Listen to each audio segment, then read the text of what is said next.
Okay, good afternoon, ladies and gentlemen. Welcome to the first session of Recycled Architecture virtual talk series hosted by the Middle East innovation leader and pioneering force for sustainability, BIA, in collaboration with Khazan Park. BIA's ventures range from waste management and renewable energy to sustainable transportation and environmental consultancy.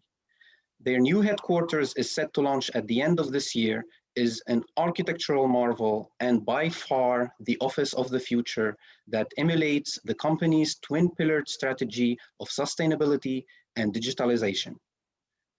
Prior to the talk, I would like to introduce and call on our virtual platform, Mr. Khalid Al-Huraimel, who is the Group CEO of BIA and has been instrumental to the organization's journey. Please, Mr. Al-Huraimel, the virtual stage is all yours. Good afternoon, everyone, and thank you for joining us for the first episode of BIA's Recycled Architectural Virtual Series. Over the next 6 weeks, we will have a new discussion each week with renowned and inspiring figures to explore sustainability in architectural and design. First, a little background about myself, BIA, and the reason behind hosting this series of virtual discussions. To those that do not know me, I am Khalid Al-Huraimel, Group CEO of BIA, the Middle East sustainability pioneer. Sustainability and digitalizations form the foundation of everything that we do at BIA. Our new headquarters will embody this ethos and set a benchmark for smart and sustainable buildings of the future. It is also an architectural marvel that mirrors the surrounding sand dunes to blend into the natural desert landscape, elite platinum building powered by renewable energy, and employs the highest standard of sustainability practices. At BIA, we are keenly interested in investigating modes of recycled materials and sustainability principles that can be applied to architectural and design. We strongly believe that there is an immense value to be uncovered from waste and that the acceleration of a circular economy here in the UAE will enable us to lead a more sustainable quality of life. In other engagements with the wider community, BIA has also sponsored the 2019 Sharjah Architectural Triennial to encourage dialogue about how the built environment exists within complex social, economical, and cultural contexts, and its role in sustainable development.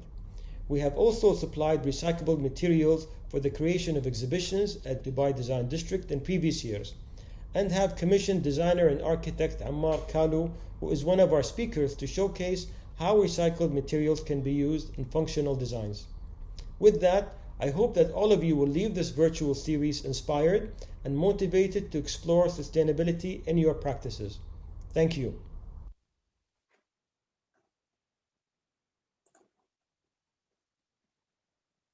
Thank you, Mr. Al-Huraimel, for this introduction. Today, we are delighted to talk to Mr. Vladimir Yavachev, who has studied film and photography at New York University while working for the past 30 years with the acclaimed, internationally known artist Christo and Jeanne-Claude. He has been involved in all of their large-scale artworks in various capacities, including but not limited to the Umbrella in Japan, wrapped Reichstag in Germany, wrapped trees in Switzerland, the gates in the USA, the floating piers in Italy, and the London Mastaba. He's currently working on realizing Christo's and Jeanne-Claude l'Arc de Triomphe wrapped in Paris, scheduled for next year in September. Before we start, important notice to our audience: if you have any questions, please go ahead and write them on YouTube comments. I'll be very happy to read them at the end, and then we can have your answers by Vladimir. Now, before we delve into our main questions, Vladimir, please tell us a little bit about yourself and your journey thus far. Thank you very much for this kind introduction, and thank you from Ahmed and Rashid bin Shabib for inviting me in this event. And I just want to go quickly through the slideshow to show what, for the audience that is not familiar with the work of Christo and Jeanne-Claude, to see visually what their works looked like and how it relates to Most of the time, it's about actually recycling the materials after the project is done. In some occasions, it has been using recycled materials to make the artwork itself. So if you can go to the next slide, I will show you that this is in 1962, Christo and Jeanne-Claude did the wall of oil barrels, the Iron Curtain, which was a poetical response to the Berlin Wall, and it was which was built in 1961. Just a little more background: Christo was born in Gabrovo, Bulgaria, in 1935 on June 13th, and Jeanne-Claude was also born on June 13th, 1935, but in Casablanca, Morocco, and they met in Paris in 1958.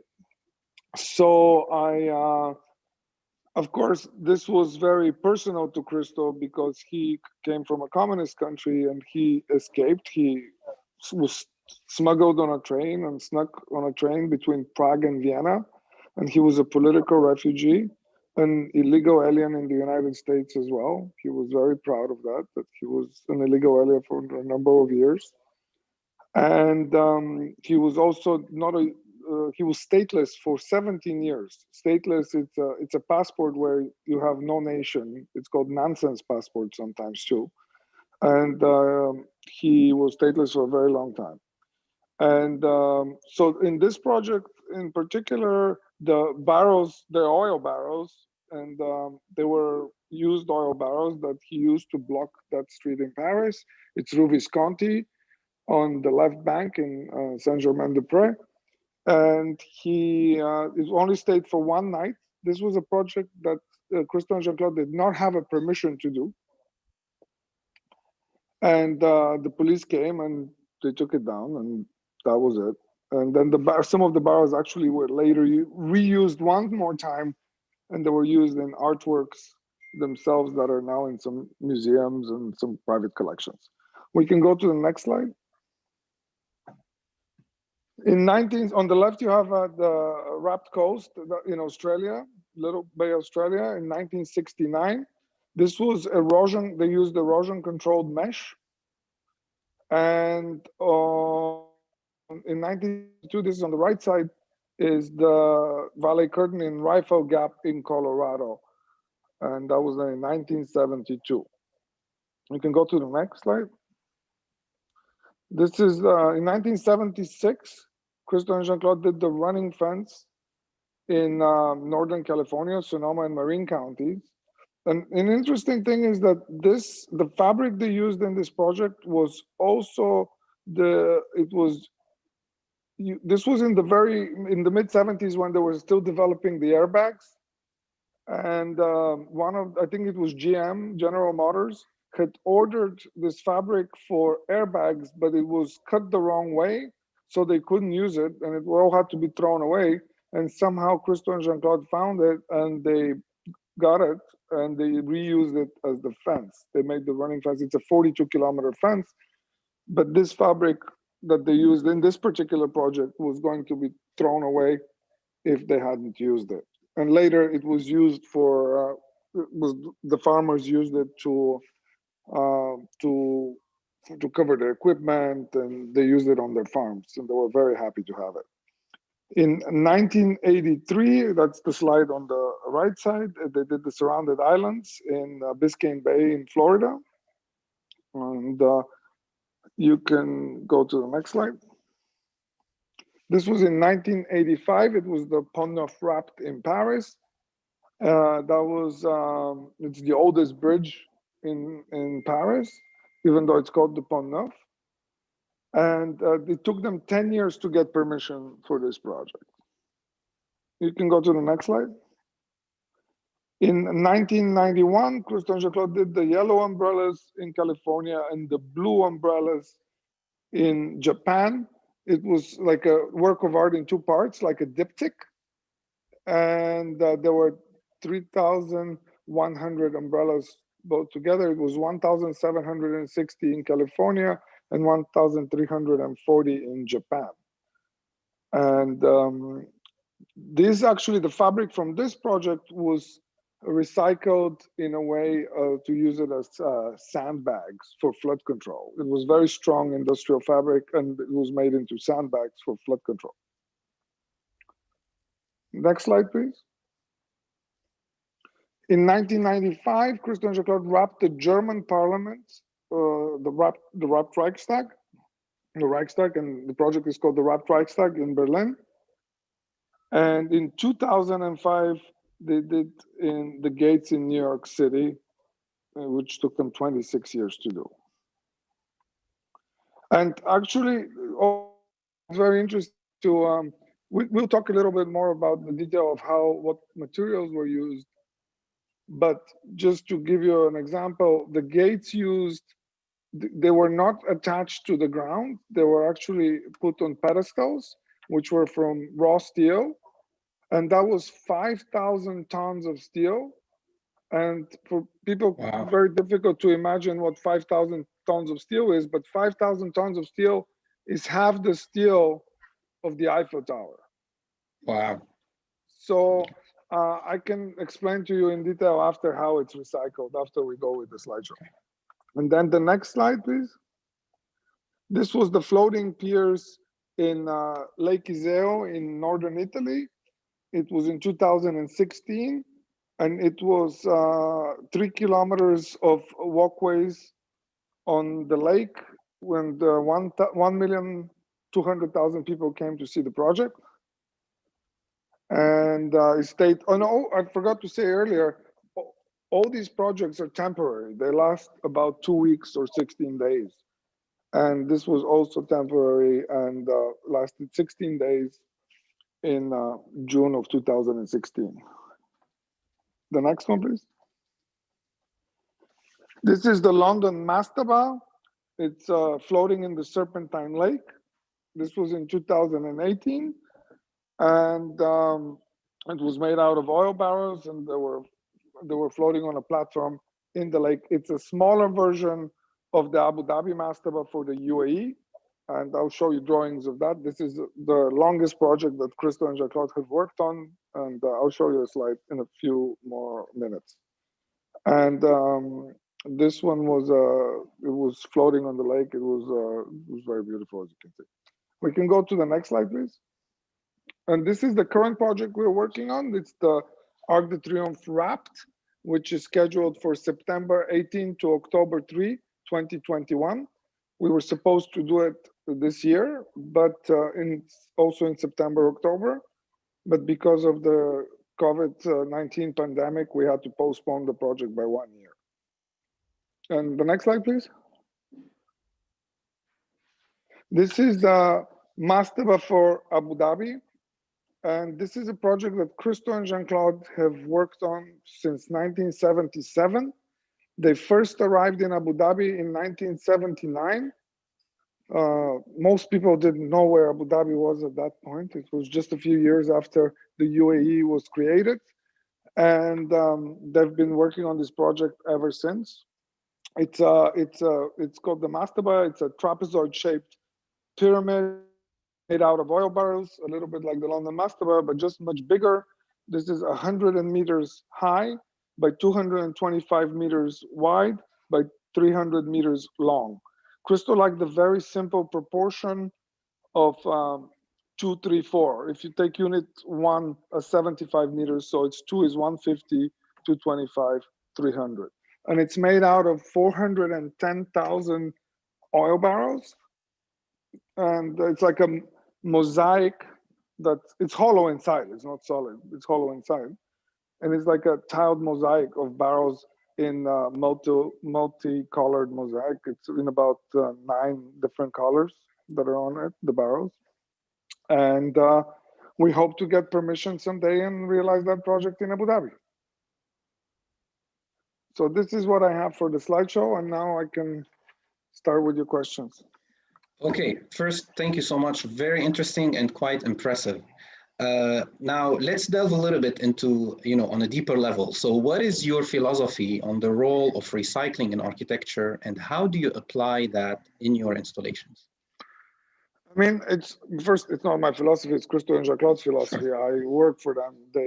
both died. But you've been with them for 30 years. Yeah, I know. I mean, Jeanne-Claude died in 2009, and Christo died this past May. But their philosophy all their life was, of course, one thing is to be environmentally conscious, and of course, everybody today is very in vogue to be environmentally conscious. But they've been for a very long time. Their son is a big environmentalist, but also for them, because all these projects, they have no sponsorship. It's all done with Christo and Jeanne-Claude's money.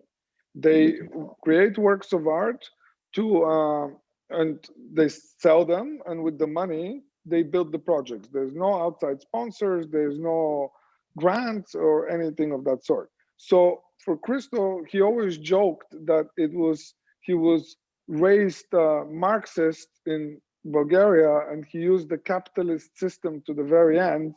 It was also very economical, because a lot of times you either, for like Visconti or for the running fence, you get the material you need that was done before. If it's applicable to the work, it's much less expensive, it's much cheaper.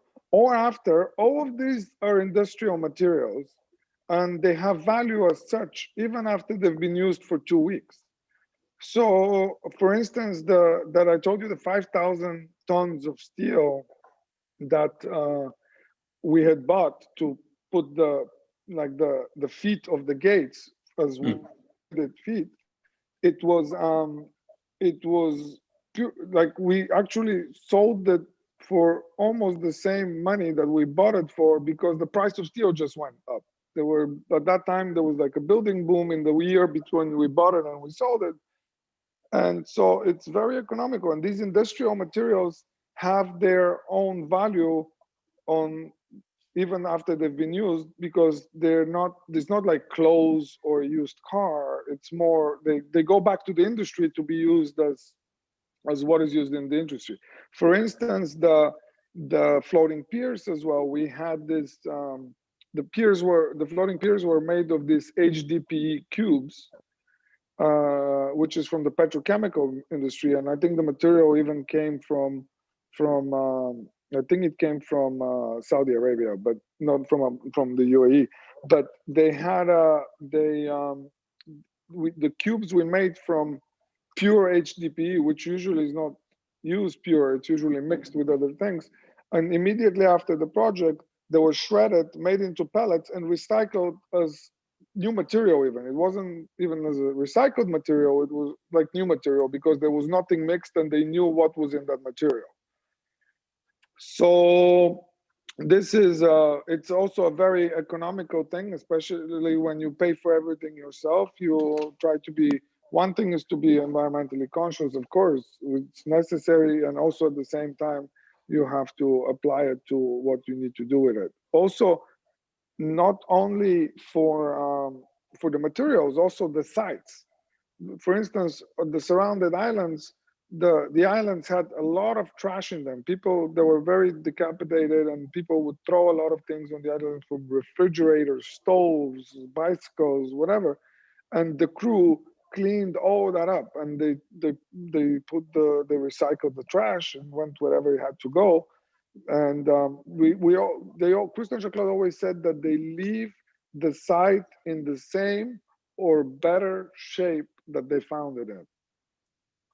Because it's also very political. You work with a lot of people, and you have to make everybody happy. But they're happy to do that. They were happy to do that very much, because it's great visually, it's great for the environment, it's great for the relations. I don't see a bad side of doing anything good for the planet, society, and the community.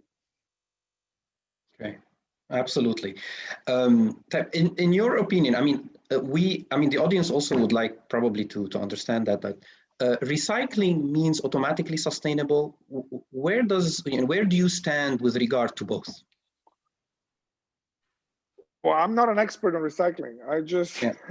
But for you, I mean, from your perspective, yes. I know a lot of. I don't even quite understand the question.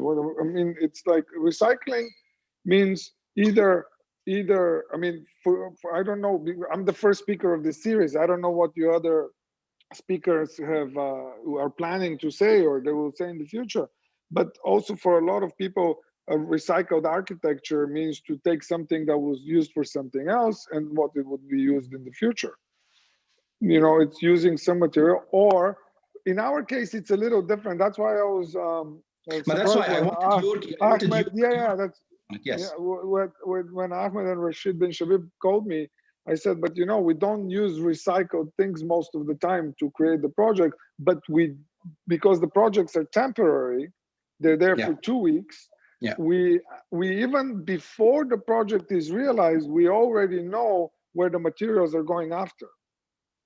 So everything is planned to be recycled and shopped where we get the best price. For the steel, sometimes we sell it before we even used it, and they know they're going to get it after the project. Also, it's the same with the fabric. Is used in many different ways because it's industrial fabric. Sometimes it's erosion control mesh, like in the wrapped coast, which went back to it's basically fabric they put over the fields in order to protect the crops from being blown by the wind. And because it's loosely woven, the crops grow in between that through the weaving of the fabric. And that went back to that use. As I told you, the umbrellas were used as sandbags for flood control and erosion control. The wrapped tri-stack, the fabric was shredded and it was made into carpet underlays. So they all have some industrial use that they go to, and we don't only just give it to be recycled, we also actually get paid for that because it's a commodity, and people should understand, like, materials are commodity. As some architects can take a container and make something out of containers to use these to recycle them that way, the same way you can, any material that you use for temporary, and most, like what Christo and Jeanne-Claude did was temporary for the most part, and that was always in mind with recycling and for environment and economical reasons. So that's how, I mean, I don't know if that answered your question, but that's No, of course, actually, and it also, you know, led to the next one. I mean, the idea we always think about recycling, the first topic that comes to one's mind is materials. I mean, let's say if we keep materials on a side, can you see a way where design itself can be recycled? I mean, you mentioned some of these things where, you know, you remove and put. So do you have any, like, how do you see a way where design itself can be recycled? Not only through material. I mean, a lot of architects are very good at that. You know, it's there's Chipperfield does that really well, and they use old buildings and they redo them, and it's quite a trend. And I think most of the time they're actually more interesting than new buildings, or as interesting to repurpose a building, or it could be even a road. It could be anything. You know, this is. Something that just the imagination of the people that do it, it's holding you back. Sometimes I'm not sure how ecological it is in a way, because it's more difficult to work with things that exist and build new. But that depends on the project. I'm not an architect. I can talk about the things we do, but I can't tell you how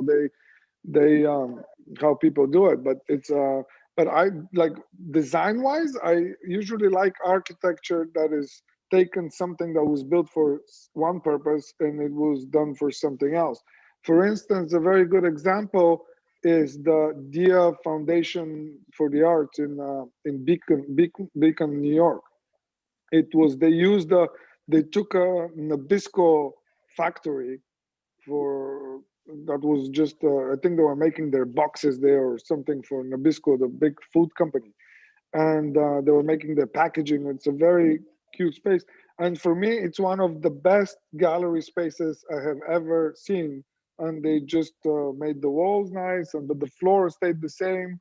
And that for me is the best recycled architecture that I have seen. It's really that the Dia Center is for me, it's incredible to see that it's almost better than any museum to look for the art, to see the art in it. It's really almost better than any museum that I've seen before. It's just it's so well done, and it's fitting for that purpose. So I think most of the time also it's about the repurpose of it has to work with the building that's there, but that's up to the genius of the architect. Okay. Then going back a little bit to the materials, like a lot of materials used in general in building industry, interior fit outs, and urban installations are of organic natural substance. I want you to tell me about your materials. What are the materials that you used in your installations? I mean, in Christo and Jeanne-Claude. And define your design process and product. Well, most of this, I mean, because the industrial materials, there's not cotton, it's not hemp, it's not wood, they're not natural materials. Most of them we use either it's steel, aluminum, or a fabric, which is most of the time it's either nylon or polypropylene.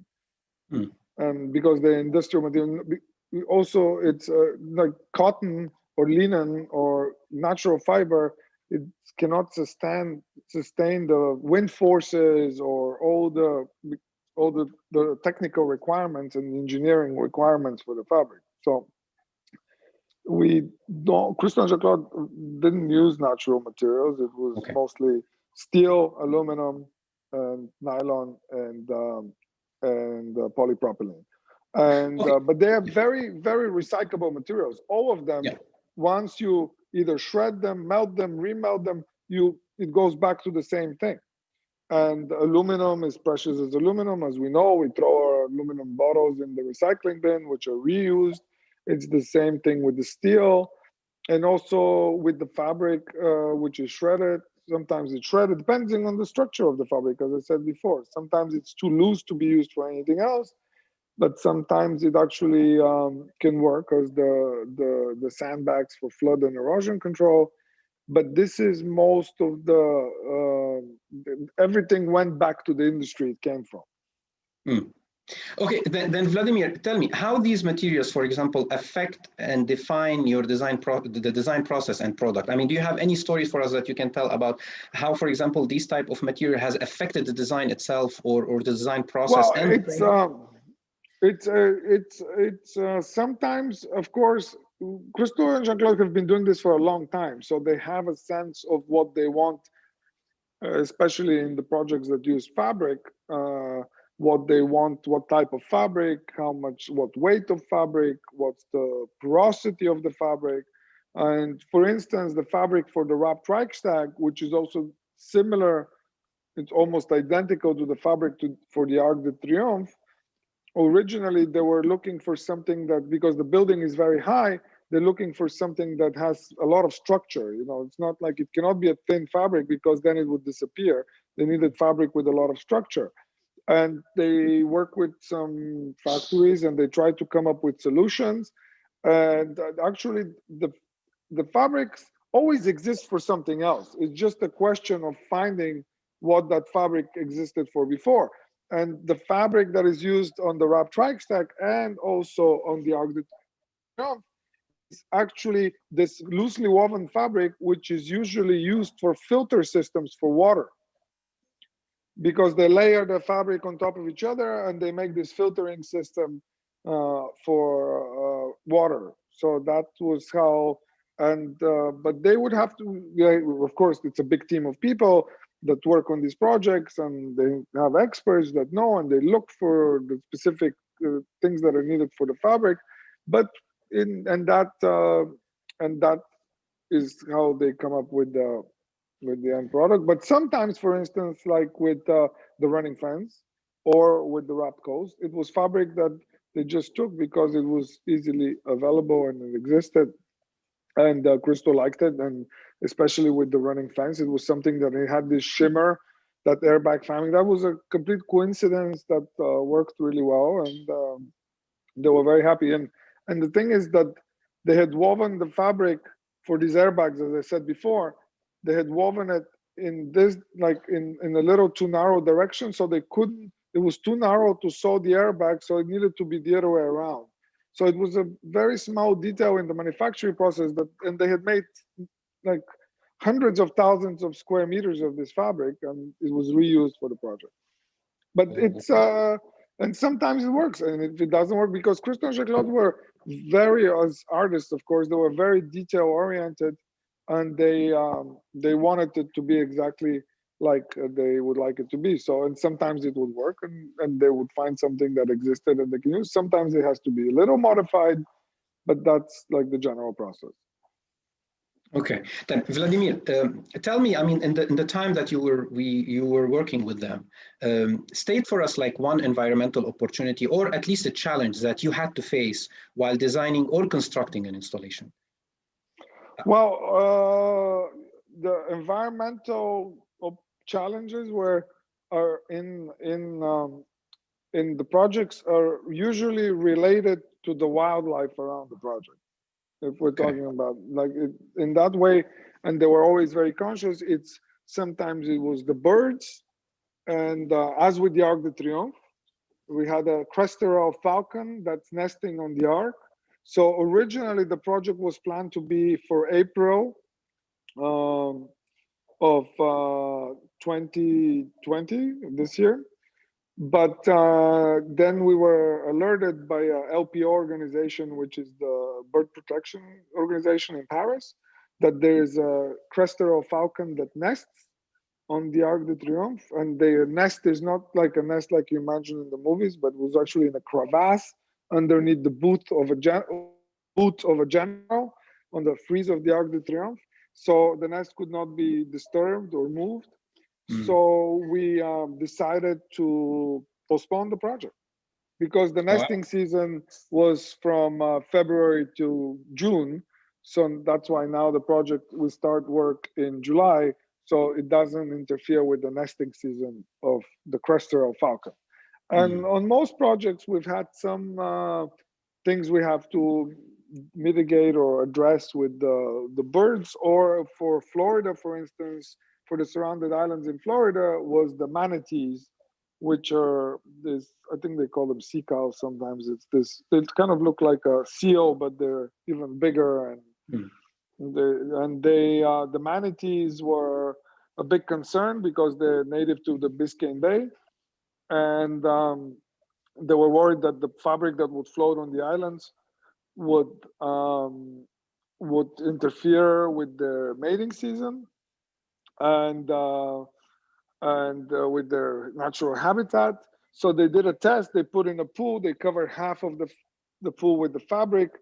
I mean, it was an aquarium where manatees were, and they covered half of the aquarium with fabric, and the other half they left it open. And the manatees were actually attracted more to stay under the fabric in the shade. So it was, but there are a lot of things that we have to be concerned environmentally. I mean, as wildlife, that's mostly the concerns. And the other thing is, as I told you, it's to clean up the sites. We usually clean up everything. We make sure everything, when we leave, it's like we weren't never there, and the site looks better than when we arrived. Yeah, I think that's actually impressive. I mean, that's for me, I really like that. So even, which actually, it's like doing the opposite. So after you use the site is cleaner. Yes. Yeah. Except on one project, there's one project that is the Valley Curtain in Rifle Gap in Colorado, the orange curtain that you saw in the picture. The foundations were made out of concrete. And can we see that? Can we see that, so just to know which project? I can, sure. Please, guys, can you show us that? Yeah. I think they fell asleep. No, I'm sure they're behind you. There. You can go back a couple of slides. One more, and one more. It's one forward. Okay. That's it. So there was, because the Valley Curtain is the central, the cable that spans from one end to the other is the central span of the Brooklyn Bridge. It's very large. In pictures, it doesn't translate so well. I've been there. I was not even born when this project happened. I'm born in 1973. This happened in 1972. But when I've been to the site a few times, and I'm always amazed that how large this span and how large this curtain was. And so they had a very large foundation in the top from concrete, which Christo and Jeanne-Claude had planned to remove, and the concrete to be shredded and go into fill to make the roads and the usual thing that like the shredded concrete is used for. But the community asked them to keep it as a memory of the project. They really, and that is still there because the community asked to be kept there. And Christo and Jeanne-Claude even said, okay, we'll keep it, but if you change your minds, they made a contract for 25 years that if they change their mind, even 25 years later, Christo and Jeanne-Claude would go and remove the concrete. So this is how even foreseeing they were, even in the 70s, which being so environmentally conscious was not so in vogue. Correct. So this was something that, but the community really wanted that to stay there as a memory of the project. And even the little park underneath, it's named after Christo and Jeanne-Claude. Wow. So they were very, that's the only project that something was left, but that was left on the request of the community. I see. Okay, Vladimir, we have some questions from people, on the comments, and to read them out loud, and then you feel free to to answer. So one of the questions is, on a personal note, why is it important for you to carry on the legacy of Christo and Jeanne-Claude? Oh, I mean, it's because I'm his nephew, it's like it's a family affair. But not only Christo and Jeanne-Claude really wanted to realize the projects they had ideas for. And there are two projects that Christo had instructed us to realize, and it's not just me, it's a whole team of people, it's quite a few of us. But he wanted, after even Jeanne-Claude passed away, he wanted us to promise him that we try to complete these projects, and the two of them are for the Arc de Triomphe wrapped in Paris for next year, and the other one is the mastaba for Abu Dhabi. And these are two projects that the artistic design is already done. Everything is, we know every little detail, every rope where it goes on the Arc de Triomphe, every fold how it goes, every detail is already done and decided by Christo, and that's already organized. Same for the mastaba of Abu Dhabi. Every color of every barrow and structurally how it goes, and all that is already designed. We just have to do it now. There's no artistic vision to be put in other than actually to physically do it. And Christo really wanted us to finish this project. So this is, it's not just, it was a request, not just like my thing to carry the legacy, but and it's not just me, it's a whole team of people. But these are the two projects that really, and I wish someday, maybe in 5, 10, maybe in 15 years, I will meet you and we stand underneath the mastaba in Abu Dhabi. Inshallah, we say, hopefully. Inshallah, exactly. So another question, how did the two artists choose their sites? Were sites chosen to send a message? No, Christo and Jeanne-Claude, they had two principal ways of choosing a site. There was one when Christo had an idea to, for instance, or Jeanne-Claude, like for instance, the Surrounded Islands was an idea of Jeanne-Claude, to make, let's say, take the running fence, for example, or the umbrellas. They wanted to do a running fence through some hilly country, and they started looking for a place like this. Sometimes they wanted, same with the umbrellas, but then when they wanted to do the gates in Central Park, they didn't have to look for Central Park, and they didn't have to, they know where Central, that project is specifically designed for there. And for the Central Park project, for instance, Christo always wanted to engage the people of New York, because New York is a very walking city. I mean, they wanted to engage the people when they walk through the city. But also Central Park was really nice because it was the only place in New York where, or it still is, the only place in New York where you still leisurely walk. So it was to engage the space that's between your feet and your head. So you walk through this almost like a tunnel of gates. And he always said that I mean, we can go to a slide of the gates if you guys want. It's just, yes, please do that, guys. Yeah.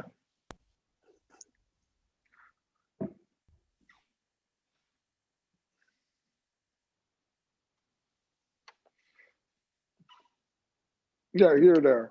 So the angular shape of the gates, he always said, represented the square city blocks. And also because Central Park is a naturally cut environment from any, it's an environment that's cut their natural environment. It's surrounded by square blocks. It's when you look at an aerial image of Central Park, it's just a rectangle within Manhattan in the city. So the gates themselves represented the city blocks, and the